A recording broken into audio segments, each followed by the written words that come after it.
So நீங்கள் வந்தீங்கல்ல, வண்டி மாறி வந்தீங்க, வண்டி கண்ணாடி இறக்கி நான் ஏர்போர்ட்டில் பார்க்குறேன் சொல்லிட்டு போக வேண்டியதானே? பிரச்சனையே இல்லையே. கண்ணாடி இறக்கி நான் உள்துறை அமைச்சர் சந்தித்து விட்டு வருகிறேன், மீடியா இருக்கும் என்பது உங்களுக்கு நிச்சயமாக தெரியும். அப்படி இல்லைன்னா நீங்கள் வண்டி கிளம்புறதை கேட்கணும். இப்போ அங்கே கேட் என்ட்ரன்ஸில் மீடியா போட்டிருக்காங்களா, ஸ்டாண்டு போட்டிருக்காங்கன்னா ஆமாம் சார் நாங்கள். அப்போ நீங்கள் வண்டியே மாறி இருக்க மாட்டீங்க, உங்கள் வண்டியில் வந்திருப்பீங்க. இல்லை வண்டி மாறி இருந்தாலும் கண்ணாடி இறக்கி விட்டு நான் அந்த மாதிரி உங்களை அப்புறம் சந்திக்கிறேன்னா முடிஞ்சு போச்சு. இதுக்கு போயிட்டு நீங்கள் எடப்பாடி அவர்கள் இந்த நோட்டீஸ் அனுப்புகிறார்ல, உங்களுக்கும் பல விஷயங்கள் தெரியும். ஒரு வீட்டுக்கு இன்னொரு தலைவரை பார்க்க போனாலே யாருடன் போனார், என்ன சாப்பிட்டார், இப்படிலாம் எழுதுகிற பத்திரிகைகள் இன்றைக்கி நேரத்தில் காலங்காலமாக இருக்குது. எல் கணேசன் ரஜினி வீட்டுக்கு போனால் என்ன கேட்டாங்கன்னு உங்களுக்கு தெரியும்.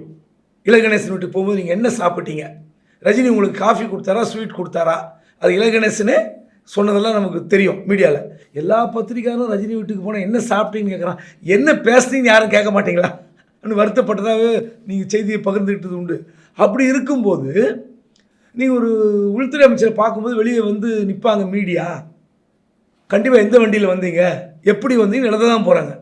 இதையெல்லாம் தெரிந்து கொண்ட எடப்பாடி அதுக்கு தயாராக இருந்திருக்கணும். ஒன்று. ரெண்டாவது, இன்னொரு முக்கியமான விஷயம் சொல்கிறேன். டெல்லியில் நடந்த ஒரு டீ பார்ட்டி தான் ஆட்சியே கவுத்துது. அது யாருன்னு சொன்னால் எல்லாருக்கும் தெரியும்.